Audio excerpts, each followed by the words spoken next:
good thing. Okay. So before we start with today's stuff, yes. Did you have a question or just stretching? Okay. All right. So remember, the paper one is due midnight on Friday. I've already seen a couple of you about your ideas. Things look good. I have every confidence in all three of you that you are going to get this done and do a good job, right?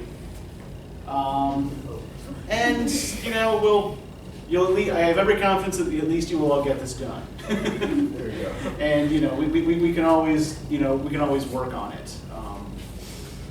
The midterm exam is going to be on Monday, and for Wednesday you're going to be reading the first half of A Christmas Carol by Charles Dickens in October. Sounds like we go back to Christmas tree. Yeah. Well, I mean, it does have ghosts, right? So, yeah.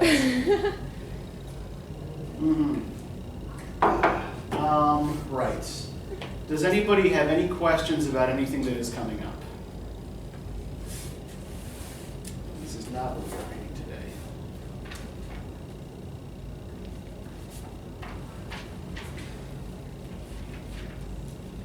All right. Hearing none. Let's go ahead and jump into today's work. So what y'all think of what you read for today? I mean, I kind of told you already. But you haven't told them. Well, yeah, I haven't told you guys. Well, I really liked the reading for today. Okay. I wasn't too much a fan of Macaulay. He's jerk. But Engels and Chu, they were really good. They seemed to have perspective on what was actually going on and not just looking at the material thing, material advances of what's going on. And all of the arguments that they're making seem very modern and like not out of touch. Okay, so what seemed modern to you? And I'll open this up to everybody. What things seemed modern to you or contemporary to you in these things that you read? Especially in Chu's argument in her letter to the paper, the unequal pay and the conditions of like the women in the working place. Yeah. That's still an argument that's being just going on today. The unequal pay for women and men. Yes. Between women and men. And then with Engels, his arguments of things like not just looking at material things and like how the world is and the advances that we made. And I know you said this when I meant like how the digital age is, like people on the one side it is, I can see the advances of the digital age and the technology we have. Sure. But at what cost, you know? I think that's kind of what I got from it. Okay, yes. So we would say like we would put Macaulay probably on like the benefits side of the ledger, right? Strictly benefits. Yeah, he is primarily concerned, with arguing for the benefits of industrial capitalism, right? And Engels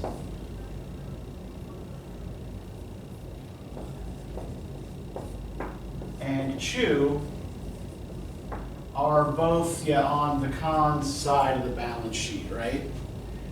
Chu has a very specific area of focus, being that she is one, actually a factory worker, and two, as a woman paid less than a male worker. By the way, do any of you know why women and children were paid less than men?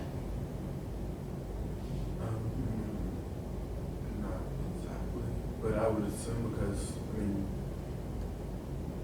paying them less. It costs less, but labor costs less. But I don't know why specifically they were paid less. Okay. Anybody have a guess?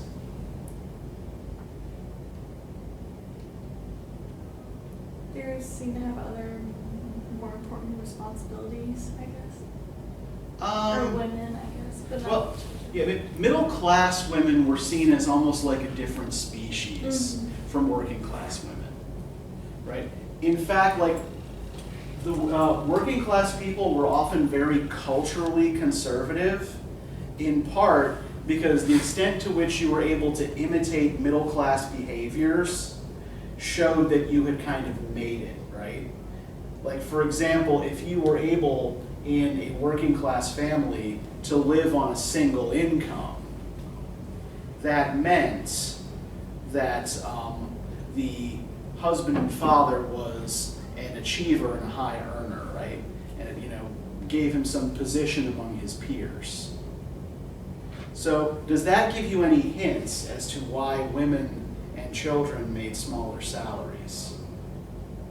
Because they weren't the main providers of the family? It was assumed, yes, that they were typically not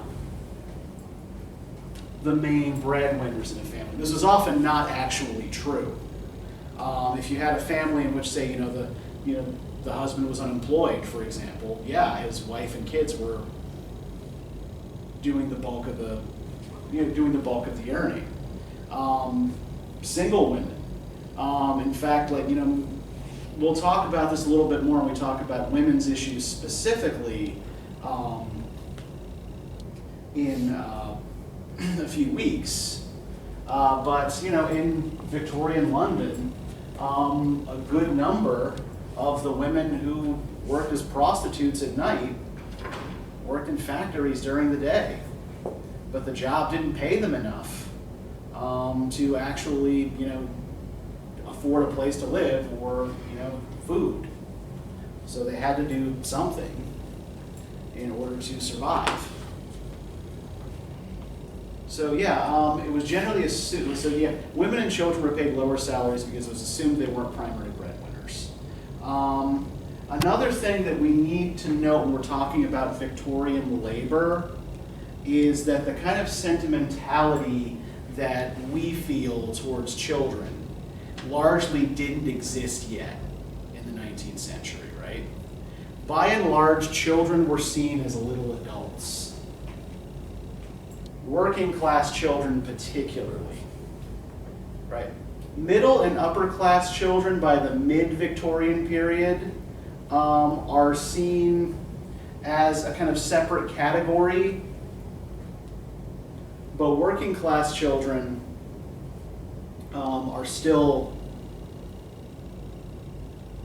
again, seen just as adults in training, right? And in fact, who do you think most often vigorously opposed legislation that was intended to end child labor? It may seem a little counterintuitive.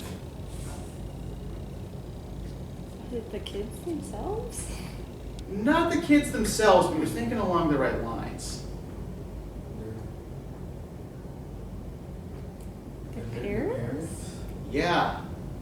A lot of these, government commissions or benevolent societies that would come in and make these recommendations and write these reports on child labor and try to get these anti-child labor laws passed. These were middle-class people. So their rent was not dependent on having everyone in the family earning a living. They weren't at any risk of getting evicted, typically, right? Or not having enough to eat that week.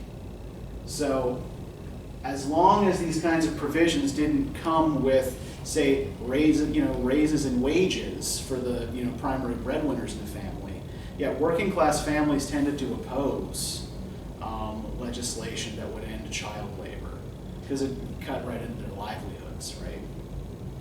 And so we see here serious class conflict in this particular realm of politics. And by the way, I hope you all understand that I am not trying to advocate for child labor. I do not think that all of you should have been, at age 4, running around in a coal mine, trying, pushing carts or pulling sacks of coal, up out of a pit. No, I grew up in Northeast Pennsylvania. Every other damn field trip I took as a kid was down a coal mine. Yeah, I wouldn't recommend that to anyone. But yeah, so there is a lot of debate over who should be doing this work and how much they should be paid for it, right? So how much do y'all know about the Industrial Revolution? Have any of you like studied this in other classes or Kutzler's class? Pretty much everything in here is like tied to that. I know, which is weird because he teaches U.S. history, Yeah, right? it's But- just the timeline is very similar. Yeah, and I think you're probably still in an era where the U.S. is still very closely tied culturally and economically to Britain. So these things are all happening at similar times. In fact, when we talk about A Christmas Carol next week, we're also going to be talking about a depression in Britain that was caused by a currency crash in the United States. So there are a lot of cross currents here, right? Okay, so what do y'all know about the Industrial Revolution? It was the advancement of technology, basically. What do they call it? Just factories and things. Okay. To advance the production of goods and manufactured goods. Yeah, so there were certain inventions, right, that made the mass production and transportation of goods much, much easier, right? Railroads. Yeah, you had railroads, steam engine.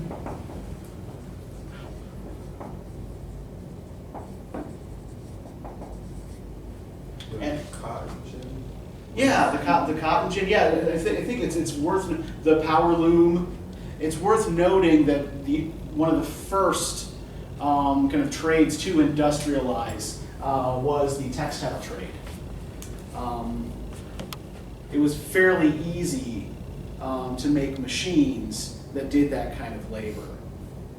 So railroads, steam engines, power looms, the cotton gin.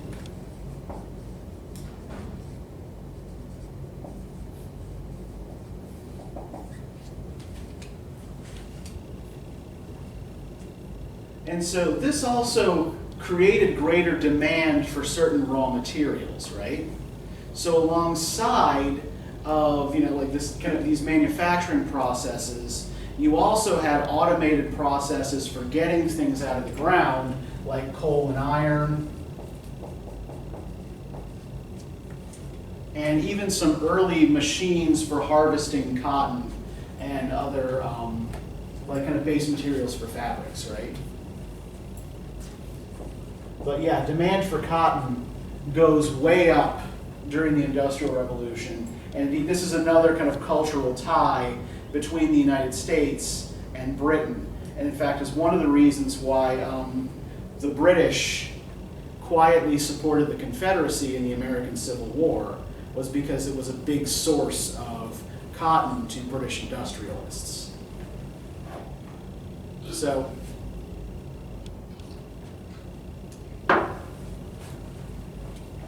this is kind of the main central driver of the revolution, right? And the beating industrial heart of England is in the north, particularly in the northwest. So I'm just going to show you where, like some of the texts we've been looking at, like what regions of England they're associated with. And then, we may make a shocking discovery at the end of this.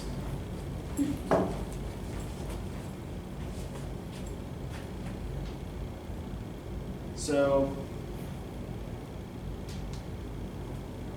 most of the Engels piece that you read focuses on conditions in Manchester, which is right here.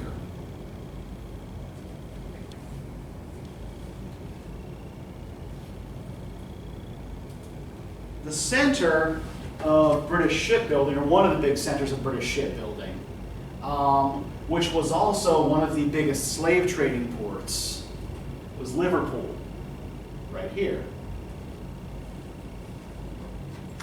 The town of Crewe where Ada Neal Chew worked in a factory and wrote a letter to the newspaper, is in Cheshire, right here.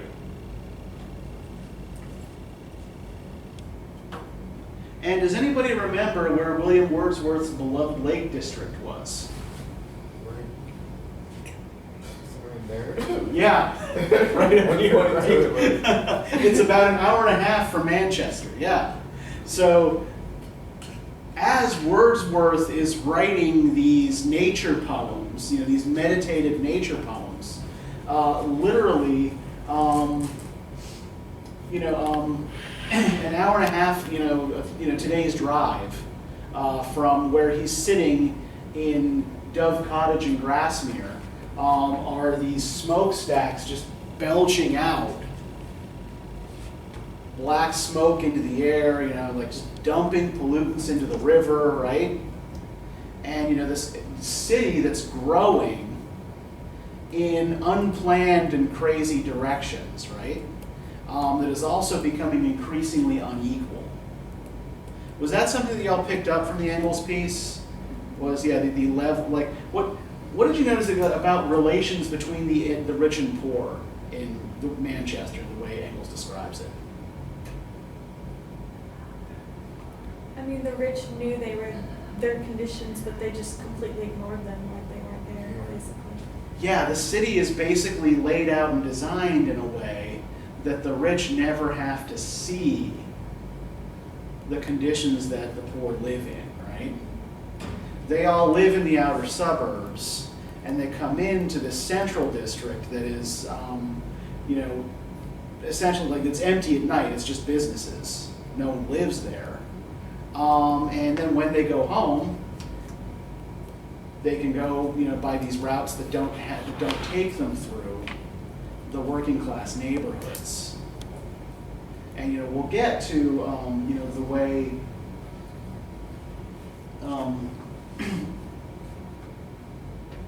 we'll get to the way Engels describes those working class neighborhoods in a little bit. But yeah, this is one thing that I wanted you all to see. A lot of this industrialization is occurring in a particular corner of England. This area is still, by the way, very much like a Labour Party stronghold. Most of these counties are still Labour counties. And there's a big cultural gap that begins widening at the end of the 18th century between the industrial north and the agricultural and aristocratic south. So, where do you think all of these workers in these factories were coming from? What was causing these cities to grow? Can you think back to anything we talked about last time? There's a lot more, like, the agriculture stuff was a lot more productive with a lot less laborers, so people had to move for jobs. Exactly, yeah. The rural districts were becoming depopulated because there was less need for rural labor, right? Because of that agricultural revolution. So, yeah, those people are moving to cities and they're taking jobs in factories, right? People who would otherwise have been like growing their turnips on the village green and whatnot. So, in terms of like positive developments here from the Industrial Revolution, it did make quality goods available at cheaper prices to a wider swath of people, right? More people could afford to buy things that were once regarded as luxury goods. Another thing that we largely have to thank the Industrial Revolution for, I'm not sure if thank is the right word, but it is our contemporary idea of time.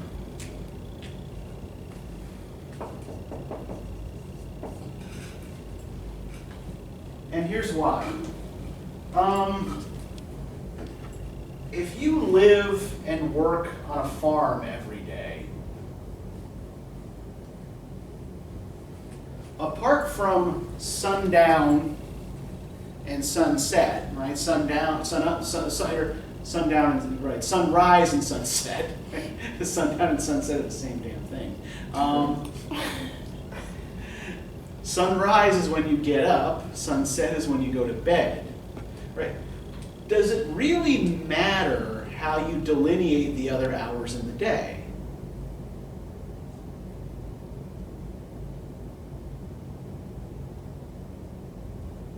As long as you get all your tasks done. And if you're an agricultural, go ahead. I'm sorry, yeah, it really doesn't matter. Yeah, it doesn't make much difference, right? Because for one thing, if you're an agricultural laborer, you're probably getting paid a daily wage anyway. Or if you own the farm, then you know it's your farm. So yeah, so time didn't really matter all that much. And the same kind of diurnal clock mattered. Like if you were taking your goods to town or whatever, right? If you're just walking or taking your own carts into town when you need to go, you can go whenever you need to, right? Now, how might a railroad change the way you think about time? It has a very set schedule. It's not flexible, really. Yeah, there has to be a predictable schedule, right? You can't, nobody's going to want to take it if you just show up at the station and you have no idea when the train is going to show up, right? It's like, well, I could sit here for 2 minutes, I could sit here for 3 hours, who knows, right? And this also means that the other stations on the line have to operate on the same schedule you are, right? So what this leads to, what railroads lead to, is a kind of national and then international standardization of time, right? To make the trains run on time, everybody has to be keeping the same time. Now factories are the other big, introduce the other big change into our concept of time. Because as we were just saying, right, the agricultural day laborer doesn't care about hours, right? But when you get hired to work in a factory, what are you getting paid by? The hour. The hour, yeah. So when you clock in and when you clock out, right? That determines how much you're going to get paid. And so the hour kind of gives your employer a clearly defined unit by which to determine how much you will be paid, right? So the old expression "time is money" becomes actually a lot less metaphorical here, right? Time is here actually very intimately connected with money.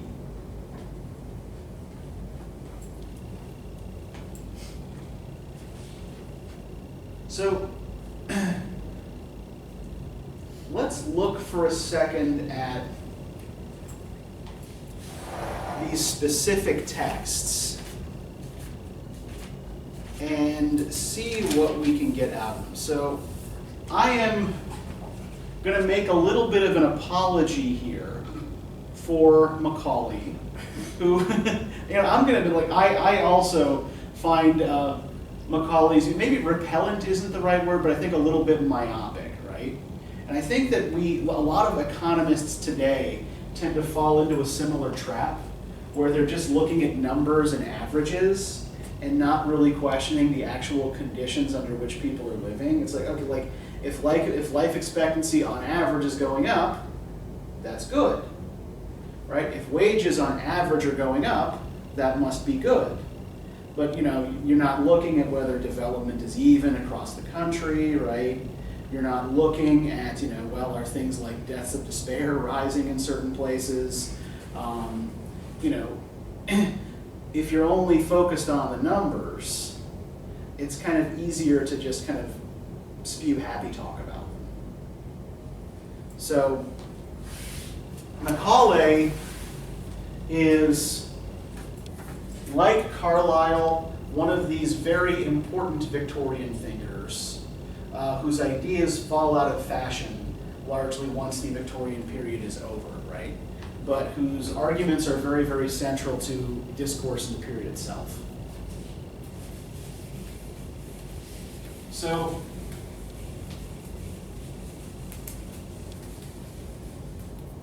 here are 3 ways in which Macaulay was a big deal. 1, he was a member of Parliament.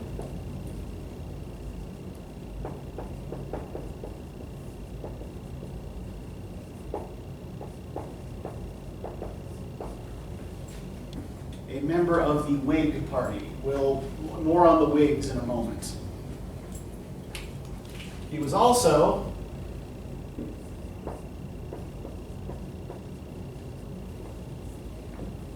a board member in the East India Company.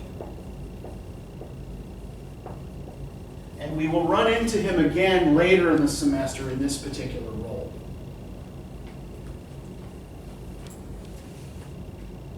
He was also one of the most prominent historians of the period. And Macaulay is one of the leading exponents of what comes to be called the Wig Theory of History.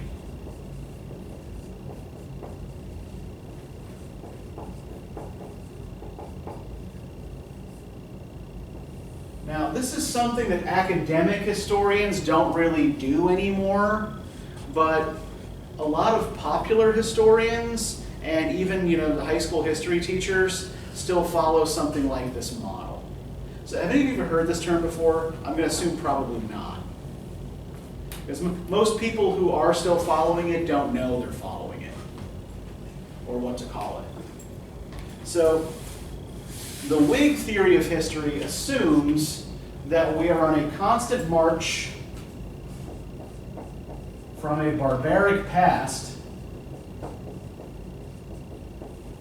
to an increasingly civilized and sophisticated future. Right, so in Whig history, things only get better over time. There's no going backwards. History is perfectly linear, and the line only goes up. It's also typically nationalist.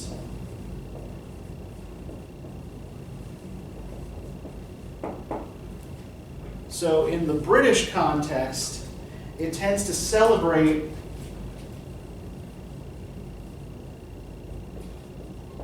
the march of the British people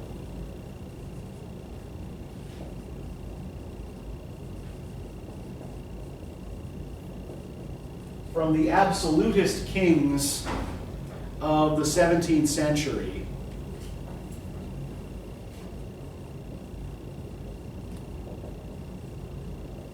to the moderate constitutional monarchy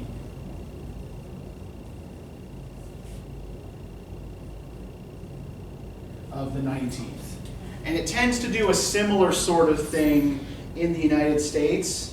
But the point of origin there is usually the American Revolution, as breaking free from the tyranny of the British tyrant, who was the result of all of this good Whiggishness in the British version, right?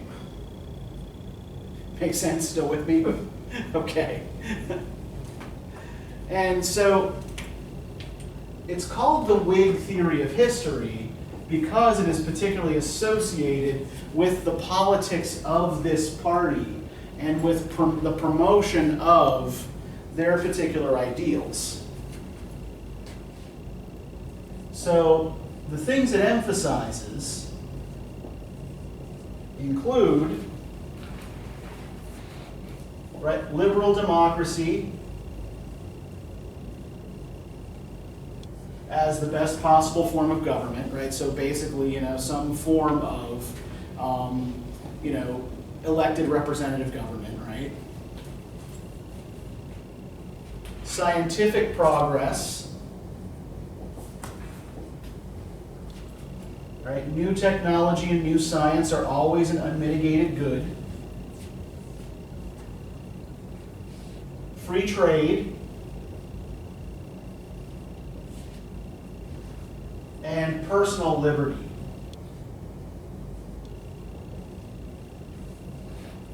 And these are things that all in the Whig version of history increase over time, right? These are things that the Whig Party thinks are good and that always increase over time in a Whig history, right? Now, given our own experience of history or knowledge of history, how convincing does this theory sound to you? Not very. Why not? Where's the first obvious hole that you see? The first one, barbaric past to only civilized future. It's the way that history repeats itself so much. Just go ahead and debunk that first one. I mean, Yeah, the nationalists. The whole idea that there's no going, that societies never go backwards, right? Yeah. Now, the one exception that a Whig historian typically makes is that, like a military disaster, like a conquest, or a natural disaster or a plague or something like that can drive a society backwards.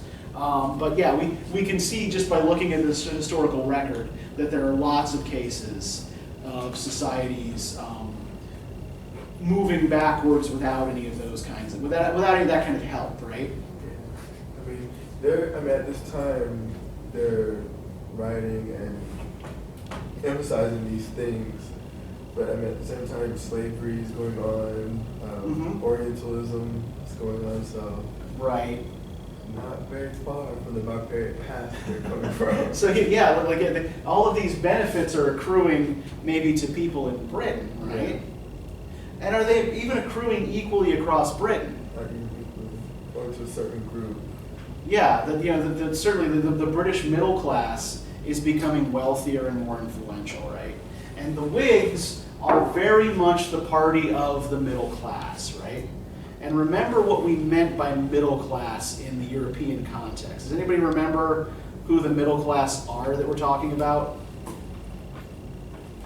Those are like the business owners, right? Yeah, basically the professional class, right? Educated professionals, large business owners, right? So people who are wealthy, but who don't own, but their wealth isn't in land or titles, right? Their wealth is in cash. That's who we mean here by middle class. Not people who are in the middle of the income scale. So that's the party, or that's the group that the Whigs largely represent in Parliament. Now,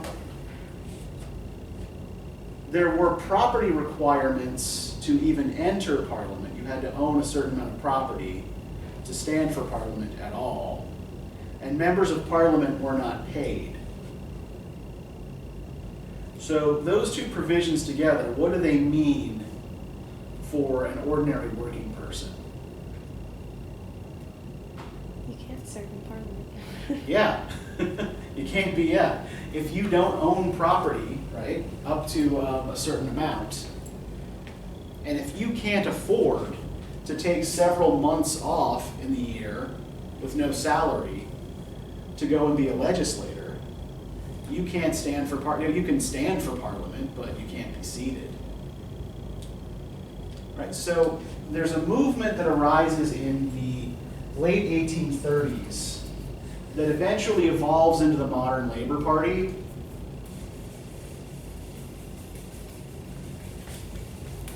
Called Chartism.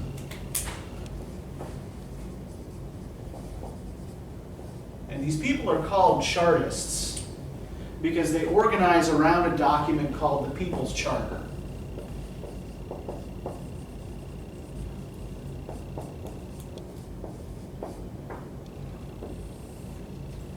And the People's Charter was a set of 6 proposals. Right, first,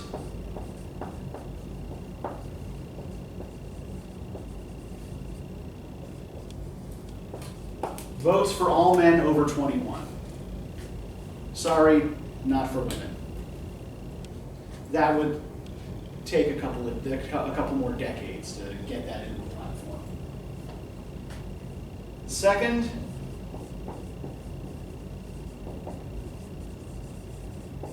a secret ballot. Parliamentary elections, even up to this point, not 1938, 1838, even up to the mid-19th century, were like, basically the choice you made in the election was entirely public, right? You declared who you were voting for, it was recorded in a book, and everybody knew who voted for who. So the Chartists wanted a secret ballot so that people couldn't be intimidated into voting for any particular candidate. They wanted to eliminate the property requirement for MPs.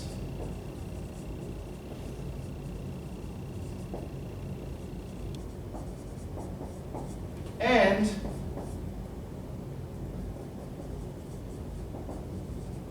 institute a salary for MPs, right, to address the fact that under the current rules, working people couldn't serve. They also wanted to end gerrymandering by instituting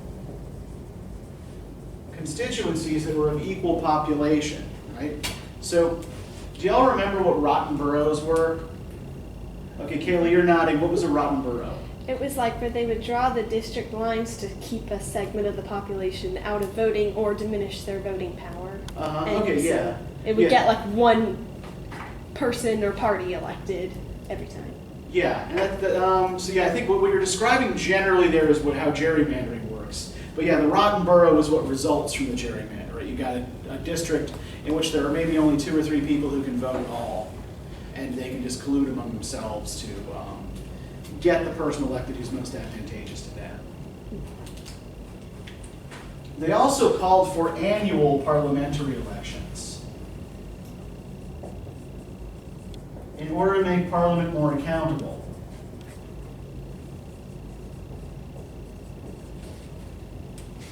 Now, in part, because working people had no representatives in Parliament, in 1838, the People's Charter did not become law.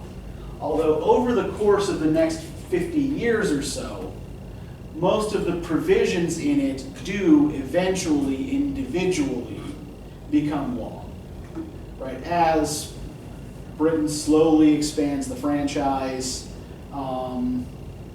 and deals with some, like, it's essentially like makes elections a little bit more fair and equal over time, right? But yeah, so this is kind of like the kind of movement that people like Engels would be on the side of. It's a little early for Ada Neal Chu. She's writing in the 1890s. But Macaulay and Engels are both writing in the early part of the Victorian period. Macaulay in particular. And so these would largely be a response to attitudes. This would largely be a response to attitudes like Macaulay's. There's a point in Macaulay's review here that I do want to draw your attention to on page 631. Can I get somebody to start reading for us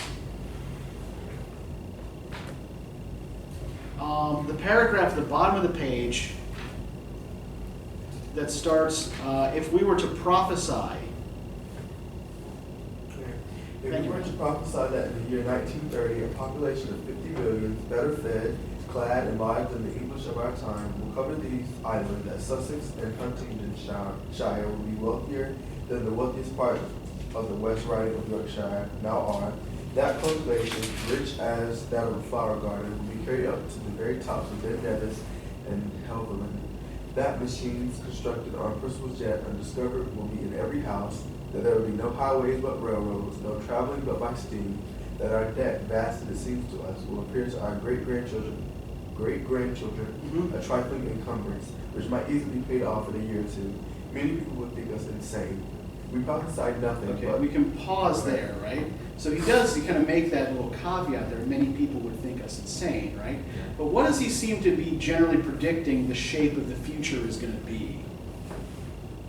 How is Britain going to look, does he think, by 1930? There will be a lot more people, and those people will live on better conditions than the people of their day. Yeah, generally speaking, yeah. Now, what's funny about the date he chooses here? I mean, that's Great Depression. the Great Depression. Yeah, so this is probably one of the worst prophecies anyone ever made, right? Yeah, but like it, so the future that he's predicting is a year after a stock market crash internationally, right? Caused by exactly the kind of like unregulated market forces that somebody like Macaulay said was going to set everybody free and make everything better, right? So, like, I love that particular passage just because of the level of irony here. Now, of course, like, he could not have known this. Right. But, I mean, you remember, like, if you look at the paragraph above, right? And we shouldn't be laughing about the Great Depression. The Great Depression is not funny. All right, there is, nothing humorous about that. But if we look at the paragraph just above that, can I get somebody to read that for us? Or the one that starts, not the one just above, but the one that starts, history is full of the signs. I can. Thank you, Kaylee. History is full of the signs of this natural progress of society. We see in almost every part of the annals of mankind how the industry of individuals struggling up against wars, taxes, famines, conflagrations, mischievous prohibitions, and more mischievous protections creates faster than governments can squander and repairs whatever invaders can destroy.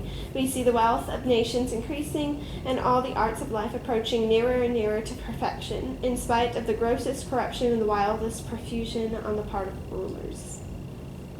So, where does he tip his hand about his beliefs in this paragraph? I'm going to give you it. It's in the first sentence.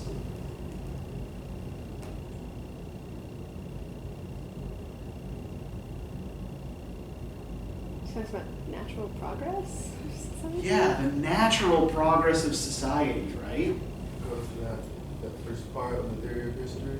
Yeah, that straight line always going up, right? How it's natural to occur. Yeah, it doesn't matter how corrupt officials are. It doesn't matter what the problems are in the present, right? There's going to be a great big, brighter, more beautiful tomorrow, because that's the natural progression of history. This is a belief that I have to admit sounds to me like mildly insane, but it's I don't know. Have any of you read? It's a French novel from the 18th century by Voltaire called Candide. Okay, I'm going to assume by the head shaking and the silence that the answer. Well, there's a philosopher in this particular book whose name is Pangloss. And Pangloss's name in Greek means all talk. And Pangloss's basic philosophy is that we live in the best of all possible worlds, and that everything in the world was created for our specific comfort and convenience, right? So everything that happens for the best and kind of like to the good, right? Now, Macaulay's philosophy reminds me a little bit of that. Like, it almost seems like he imagines like the natural progress of society as a system that is so inevitable that there's no way humans can even fuck it up, right? Which we all know. Humans can screw up just about anything, right? But what's his objection to Robert, like, we're like, so this is a review, right? And we're talking once again about our old friend Robert Sudhi, right? Friend of Coleridge, friend of Wordsworth, detractor of the Satanic School of Poets. Lake School romantic. And what is Macaulay's problem with Southey's book? I mean, the big quote that he uses about Southey's opinion was entirely based on like how the housing looked and all this sort of stuff. So he's saying like, you're looking back at the past and you want like whatever that was, but that's not going to bring you into the future almost. And like, what does it matter if it's not pretty on the outside if the inside of it is somehow helpful? Okay, yeah. So he's accusing Southey of nostalgia, right? On the one hand, thinking that the past is always better somehow. Like what you had is better than what you had then is better than what you have now or might have in the future, right? I think there's another thing that he's hitting Southey on as well, or another thing that he thinks is wrong with Southey's argument. And this might particularly speak to you as an artist.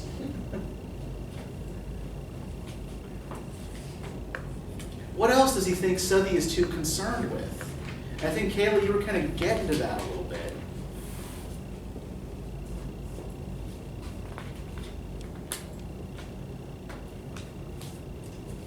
Here is wisdom.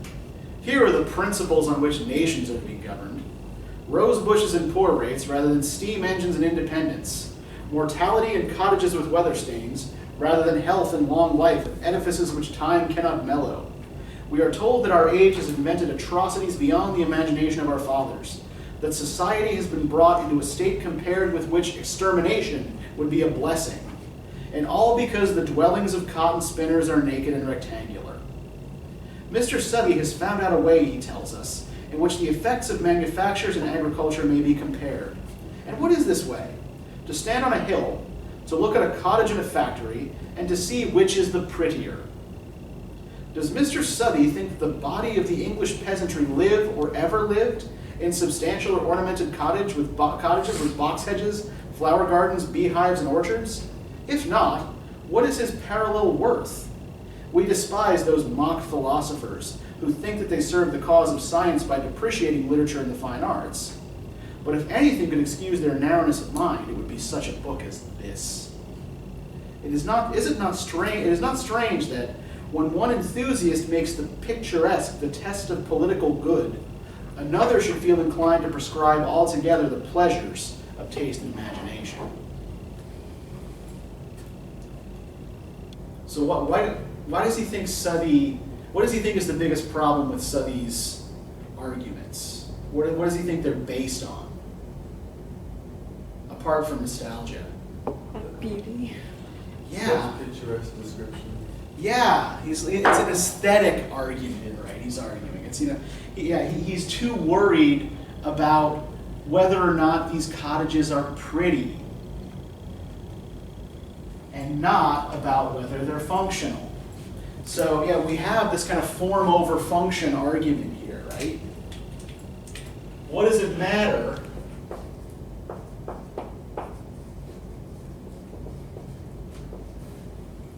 if the cottages look cute and you're standing on a hill and looking down at them, if they don't keep the weather out, right? And I think, we can allow Macaulay a point here, right? That perhaps Southey, who is writing from, so Macaulay's writing from a Whig point of view, and Southey is writing from what would be called the Tory point of view. The Tories, if you'll remember, were the aristocratic royalist party.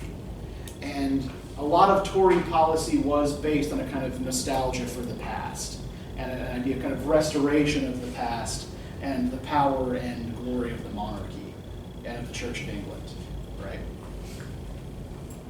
So, and this is the same guy who tried to start a cult with Coleridge, right? So yeah, Coleridge and Southey both age into Tories, even though they were radicals when they were young. But yeah, he even uses our word the picturesque here, right? In his description of Southey's arguments. Now, if we go to the Engels piece, in his descriptions of Manchester, right, what's Engels' description about what? Like, let's see, so Macaulay is writing in 1830, Engels is writing in 1845, so 15 years later. What is Engels telling us the homes of factory workers look like? At least in Manchester. Really all like bunched up together, there's like barely space to get in between them.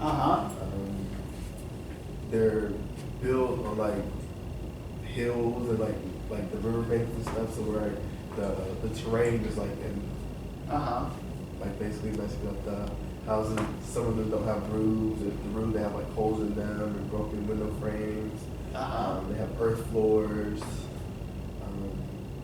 Basically, everyone's living in squalor, basically. Yeah, so Engels describes squalor, right? Where Macaulay in factory towns described order, right? The houses might not be pretty, but they're orderly and functional. Right. Like, do these houses look like they're orderly and functional? No.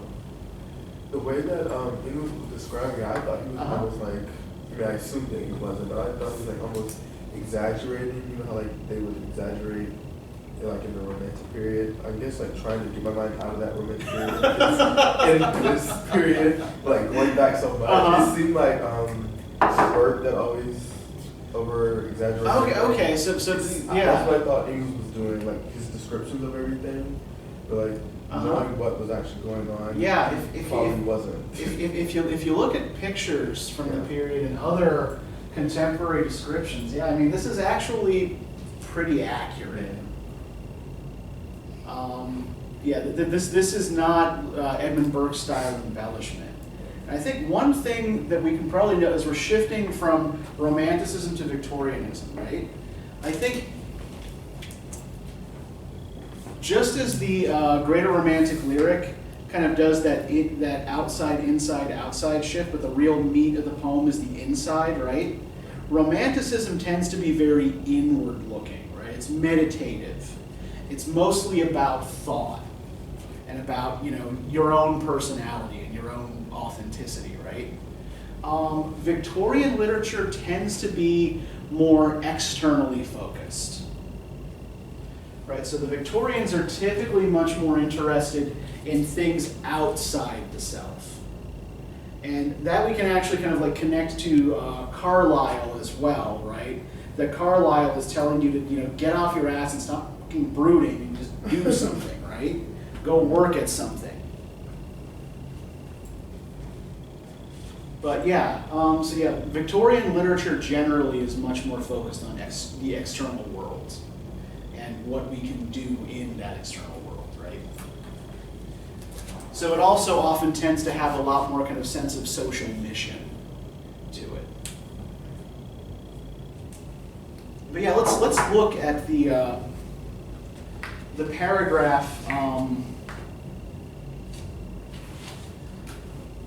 at the bottom of page 639, where he begins describing the old town of Manchester. Can I get a volunteer to read for us actually just start with, I will now give a description of the working class districts of Manchester. I will. Thank you, Pete. I will now give a description of the working class districts of Manchester. The first of them is the Old Town, which lies between the northern limit of the commercial quarter and the River Irk. Here, even the better streets such as Todd Street, Long Millgate, Withy Grove, and Shube Hill are narrow and tortuous. The houses are dirty, old, and tumbled down. The side streets have been built in a disgraceful fashion. If one enters the district near the old church and goes down Long Millgate, one sees immediately on the right-hand side a row of antiquated houses where not a single front wall is standing upright. This is a remnant of the old Manchester of the days before the town became industrialized. The original inhabitants and their children have left for better houses in other districts, while the houses in Long Millgate will no longer satisfy them, or left to a tribe of workers containing a strong Irish element. Okay, we can pause here for a second, right? So, do we actually see here maybe an unexpected point of agreement between Engels and Macaulay?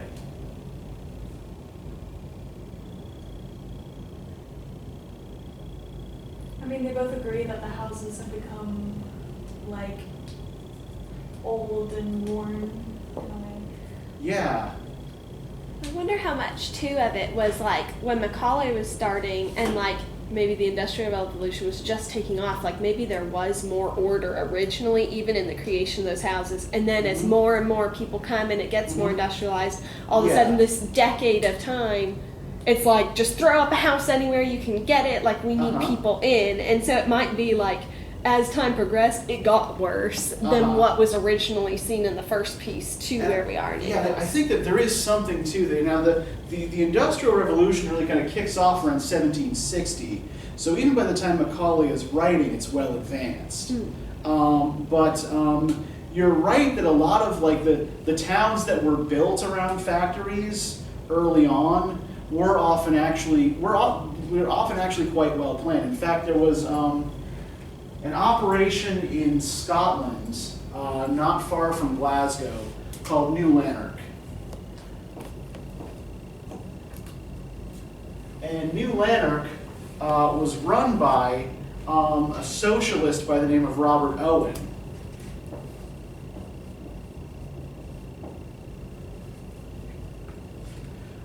Who envisioned New Lanark as a kind of workers' utopia, right? So, you know, like not only were workers given, you know, a clean, comfortable place to live, you know, there were also, you know, classes at night for improvement, there were, you know, reasonable hours, and he paid a better wage than was typical for the period. So, like, not all, and in fact, New Lanark was interesting enough that it's still was architecturally interesting enough that it's still a tourist destination in Scotland. So not all of these mill towns were hideous and purely utilitarian, right? But the majority of them probably were. And especially like those that kind of like that were built in existing cities, right? You know, where, you know, basically like people just crowded in wherever they could, kind of as you were saying. But I think, like, what part of Manchester is Engels describing here? What part of the city is he talking about? Old Town? Yeah, like what we would now refer to maybe as a historic district, right? But the Old Town in this case, right, the historic city, is not picturesque, right? It's run down. You know, much of it is you know, given like, you know, buildings are falling apart, walls are falling down, and everything is kind of unplanned, right? There are various points in this narrative where he talks about the total lack of planning that he sees evident in the way Manchester is set up, except with that central business district, which is very well planned out, but no one lives there. And the villas of the wealthy outside of the city proper, who need a well-planned route to get into the business district so they don't have to see the poor people. Have any of you ever heard the name Friedrich Engels before? It does. It rings a bell? Yes. Okay, if I combine it with another perhaps more famous name.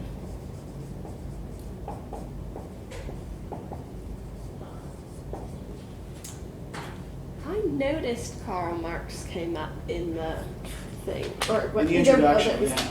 in it? Okay. Yeah. Yeah. Yeah, in 1848, Karl Marx and Friedrich Engels jointly author the Communist Manifesto?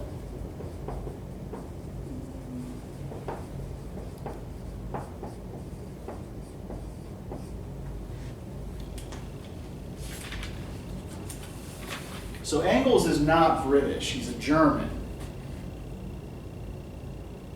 And his primary purpose in writing this book was to visit the major British cities and describe the living conditions of the working class in them.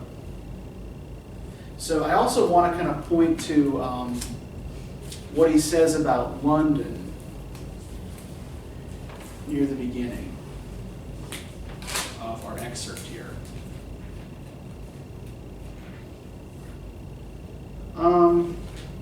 Actually, no, before we do that, I want to see if we can actually kind of pull out from the very beginning of this what Engels' basic philosophical point of departure seems to be. So can somebody read for us the first paragraph on page 636, starts, the industry and commerce attain their highest stage of development. Okay. Yeah, go ahead, Riley. Thank you. Okay. Industry and commerce attain the highest stage of development in the big towns, so that it is here that the effects of industrialization on the earners can be most clearly seen. It is in these big towns that the concentration of poverty has reached its highest point. Here the manners and customs of the good old days have been most effectively destroyed. Here the very name of Merry England has long since been forgotten because the inhabitants of the great manufacturing centers have never even heard from their grandparents what life was like in those days. In these towns, there are only rich and poor because the lower middle classes are fast disappearing. At one time, this section of the middle classes was the most stable social group, but now it has become the least stable. It is represented in the big factory towns today, partly by a few survivors from a bygone age, and partly by a group of people who are anxious to get rich as quickly as possible. Of these shady speculators and dubious traders becomes rich while 99 go bankrupt. One becomes rich while 99 go bankrupt. Indeed, for more than half of those who have failed, bankruptcy has become a habit. The vast majority of the inhabitants of these towns are the workers. We propose to discuss their condition and to discover how they have been influenced by life and work in the great factory towns. Okay, thank you. So let's see what we can pick out of this.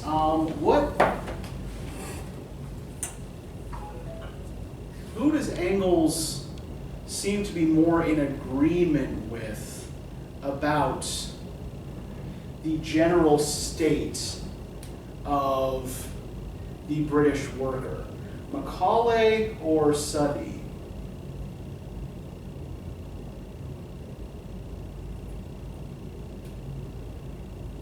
And I realize that all we're getting of Sudhi is Macaulay's caricature of Sudhi's argument. But what? Is it more Macaulay that he's agreed that they are benefiting? Does Engels seem to think that the workers are benefiting from any of these changes? What's the biggest change that he seems to mark here as a negative? Taking away the middle class. Okay, yeah, the lower middle classes are basically eliminated, right? So your small shopkeepers and whatnot. So you've basically you've got nobody between the rich and the poor. There's no intermediate group. So vast inequality, right? And what else does he view as problematic in the way English cities have developed? But most of the land seems to be concentrated, maybe. Okay, yeah, maybe a few people own too much, right? And what about in terms of the origins of the people who come to work in the city? Remember, where are most of the workers who are powering this industrial revolution originally coming from? Agricultural districts. Yeah, they're coming from rural villages, right? And does Engels seem to think that their lives are better in the city than they would have been if they'd stayed home? No. Yeah. He's like, so the manners and customs of the good old days in the city have been most effectively destroyed because people no longer have any link to their place of origin or even, to, their immediate ancestors, right? There's this point where he says, let's see, where's it? Like, the inhabitants of the great manufacturing centers had never even heard from their grandparents what life was like in those days, right? So people are completely severed from like their family past. Now, depending on your family, that might be a good thing or a bad thing, right? Not everybody's on good terms with their relatives. But Engels seems to think of this as a kind of disaster, right? That you've got a society now that's just forgetting where it came from, and that has forgotten the pleasures of any kind of simpler form of life. So there is a strong element of nostalgia in his argument that links up with Sudhi, right? Now, before we leave here for the weekend, which I realize is not, you're not actually leaving for the weekend, and neither am I really, but we won't see each other till next weekend. So I think there's a link here with the Ada Neal Chu piece as well, right? What's Chu's primary complaint about her working life? The wages. Yeah, the wages, right? Which, as she puts it, are barely enough or not enough to keep body and soul together, right? And she does note that there are these men's movements that have been successful in earning higher wages, but no one's done this yet for women. Pardon? Like the 8-hour bill? Yeah. To limit working hours, right? And I think, that whole idea of limiting working hours, I think, is important here as well, right? Because of her low wages and because of her long working hours, what is she unable to really have? Like a life. Yeah, she has no quality of life, right? She gets one day off a week, right, Sunday, by which time she's too exhausted to do anything. She works 14-hour shifts. And so, the part of the argument she's making is like there is no time for someone who works this hard for so little money to develop any higher interests or faculties, right? That you're basically like breeding a class of people whose only purpose is to produce commodities for your company, right? There's no time for independent life or thought. There's no time for self-improvement. There's no time to learn anything. I think there's all the argument. That argument is also what I found a bit contemporary about this letter, because we're in like I think they call it the Great Resignation. A lot of people are arguing like the same thing. Yeah, and quiet quitting, right? Yeah. Quitting, like we're having to work these long, arduous hours, and then we're required so much, but then the pay doesn't match what we're working for. Right. Well, and even like for people who are well compensated, right?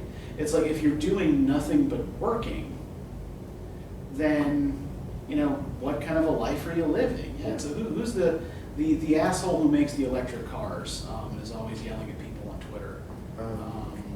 He looks like a robot. Yeah, there's some kind of uncanny valley-ish about it. Elon Musk. Yeah. It's like he said something about like that nobody changes the world on 40 hours a week, right? And okay, fine. Like if you want personally to work 40 hours a week, then fine, right? But and I'm just going to share my own opinion here. If you are a boss who expects your employees to work 80 hours a week just because you want to, then you're an asshole, right? But yeah, but that's the kind of situation she's in here, right? Is that her bosses expect 14 hours of labor 6 days a week. And yeah, I mean, and like the kind of labor that she's doing also is not intellectually challenging or satisfying, right? She is at a machine sewing pieces of fabric together, right, according to a form or pattern. So it allows for no individual expression, right? It doesn't require much thought or training. And once her employers found out who she was, right, that this was the girl who wrote the letter to the paper, Right. was out on her ear. Yeah, they fired her. Yeah. So the last thing I want to point to here, on page 653 is the editor's note, right? The one part of this letter that Chu didn't write. And I want you to tell me if you find anything strange or troubling in it, because I kind of do. Right? Our correspondent writes a most intelligent letter, and if she is a specimen of the factory girl, then crew factory proprietors should be proud of their hands. We shall be glad to hear further from our correspondent as to the wages paid, the number of hours worked, and the conditions of their employment. Crew Chronicle, 5th May, 1894.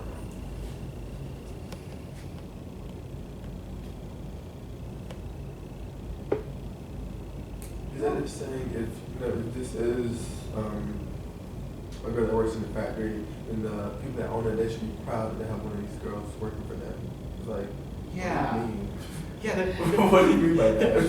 there's something a little condescending Yeah. about it, isn't there? Yeah. It's like, isn't it cute that you can write a whole letter all by yourself? Okay.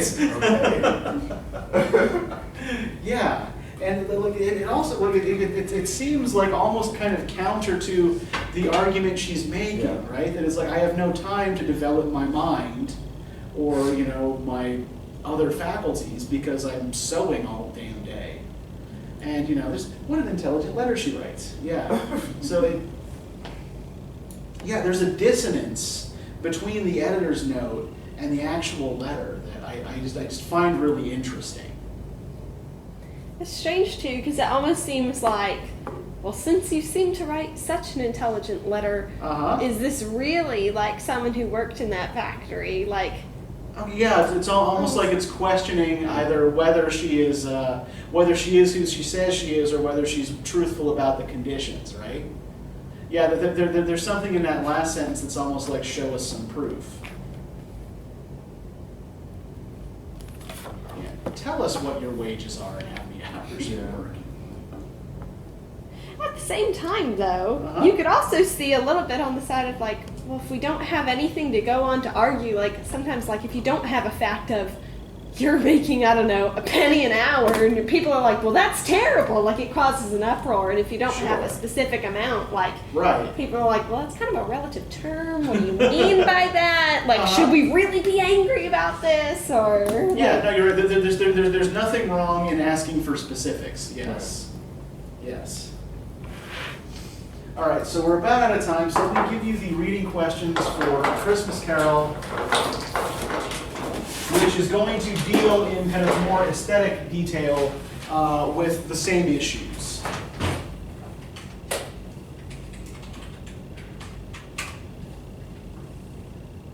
And watching the Muppets Christmas Carol is no substitute for actually reading. I